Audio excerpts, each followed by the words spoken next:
Eh bien, je vais passer la parole à Mona. Alors moi, je représente les soulèvements de la Terre aujourd'hui. Je vais vous en parler un petit peu et je vais vous dire pourquoi on est là aujourd'hui. Les soulèvements de la Terre, c'est un mouvement d'occupation de terre et de blocage d'industrie contre l'empoisonnement et l'artificialisation des sols. Ça regroupe plein de gens divers, ça regroupe des paysans, des écolos, des jeunes et des vieux, ça regroupe des habitants des ZAD et ça regroupe des habitants des villes. Mais ce qu'on a en commun, c'est trois choses.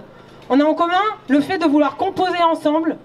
On a en commun le fait de ne pas vouloir attendre de piètres mesures environnementales du gouvernement. Et on a aussi en commun le fait de vouloir passer aux choses sérieuses parce qu'on a la rage et la colère. Est-ce que vous aussi vous avez la rage et la colère? Pour les soulèvements de la Terre, pour nous, ce qu'on veut mettre au centre, ce qu'on a mis au centre là depuis un an des occupations qu'on fait, c'est la question foncière. Parce qu'on pense qu'elle est à la croisée de deux enjeux essentiels. Elle est à la croisée de l'enjeu écologique de la préservation des sols et elle est à la croisée de l'enjeu social de se réapproprier nos conditions de production alimentaire et matérielle. Je vais vous dire ce qui nous est apparu comme une évidence, c'est le fait que l'État et les gouvernements... Il n'y a plus de vue. Il n'y a plus de groupe électrogène. Non. Sabotage. Donc je reprends et après on y va. Ce qui nous est apparu comme une évidence... depuis les soulèvements de la Terre, c'est le fait que l'État, les différents gouvernements n'allaient pas faire des mesures pour arrêter la dégradation exponentielle de nos conditions de vie, que plutôt là, ce qu'ils font, c'est un peu une aberration. C'est une sorte un truc un peu dingue qui est en train de se passer, si on y pense. C'est qu'en fait, d'un côté, il y a la COP26 à Glasgow qui est en train de faire semblant de faire des mesures pour l'écologie.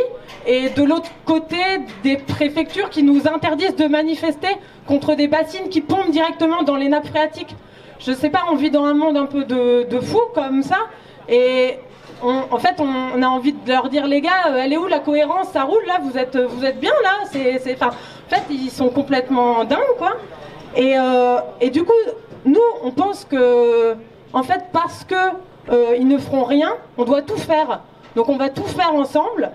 On pense qu'il faut de plus en plus des recours juridiques, mener des actions de terrain pour empêcher directement les projets écocides de se faire.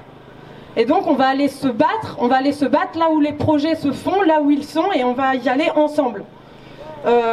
Si on va se battre contre ces projets écocides, c'est pas parce qu'on est des anti-tout comme la FNSEA essaye de le faire croire, elle nous traite de anti-tout, c'est en fait parce qu'on est des habitants de Mosée-sur-le-Mignon, de Poitou-Charentes, des Deux-Sèvres, de Loire-Atlantique, de plein d'autres départements, et on a peur pour l'avenir de notre eau potable, on n'a pas envie de voir s'assécher nos cours d'eau.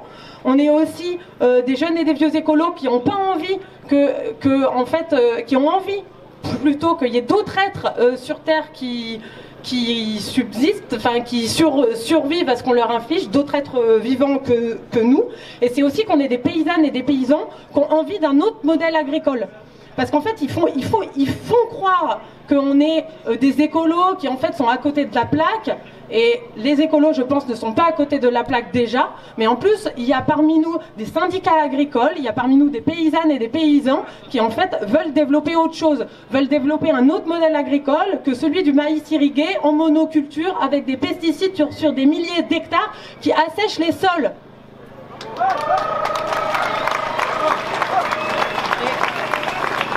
Et je ne sais pas comment on fait encore aujourd'hui pour défendre ce type d'agriculture-là, alors que ça fait 40 ans qu'on sait très bien que le maïs irrigué, c'est fini, c'est une plante qui a besoin d'eau en été, ça assèche les sols, c'est criminel de la part de l'État de continuer à encourager les agriculteurs dans cette voie-là.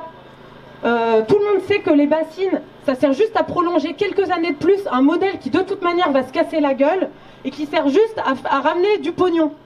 Donc on va continuer à exporter du maïs parce qu'on est le premier exportateur européen de maïs. On va continuer à exporter du maïs, donc il nous bassine avec la souveraineté alimentaire. Mon cul, en fait, on exporte le maïs et on le donne à bouffer à des bêtes qui restent dans des bâtiments toute l'année, qui voient même pas le jour, et on les donne aux méthaniseurs aussi. Alors, c'est sûr qu'il faut de l'imagination pour inventer autre chose. C'est sûr que c'est toujours plus simple de dire on va continuer dans ce modèle pourri et on va pomper l'eau. C'est plus simple. Mais nous, on en a de l'imagination et du courage. Nous, on en a et on va leur montrer qu'on veut autre chose et qu'on peut faire autre chose. Il faut qu'on se dépêche parce que l'heure est grave. Là, on est encore un peu tranquille, on vit encore tranquillement, ça va, on est confort en fait. Enfin, en fait, on a déjà fait crever à peu près les plantes, les animaux, les oiseaux.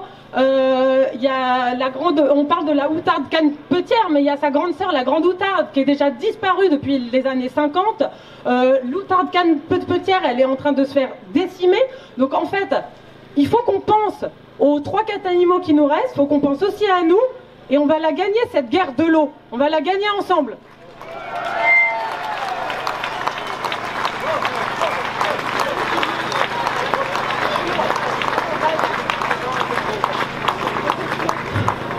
Et pour finir, je voulais vous dire un mot un petit peu émouvant. En fait, je viens de la ZAD de Notre-Dame-des-Landes et il se trouve que hier, il y a un camarade paysan qui nous a très fort soutenus pendant la lutte, qui est décédé hier.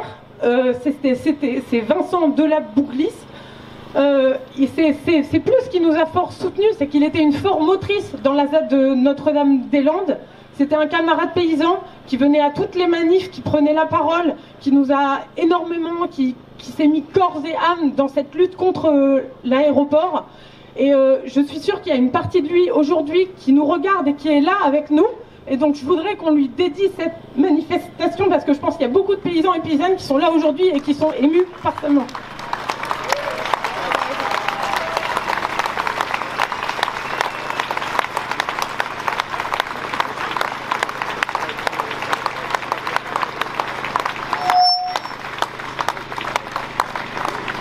Eh bien, c'était pas prévu.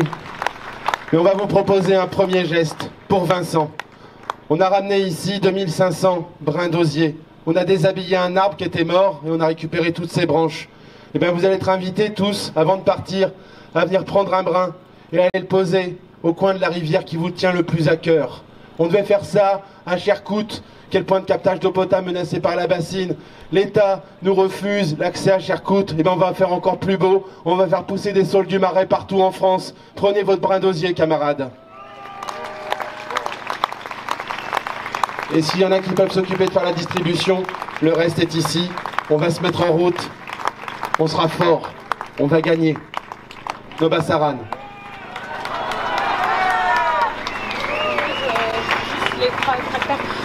Donc il y a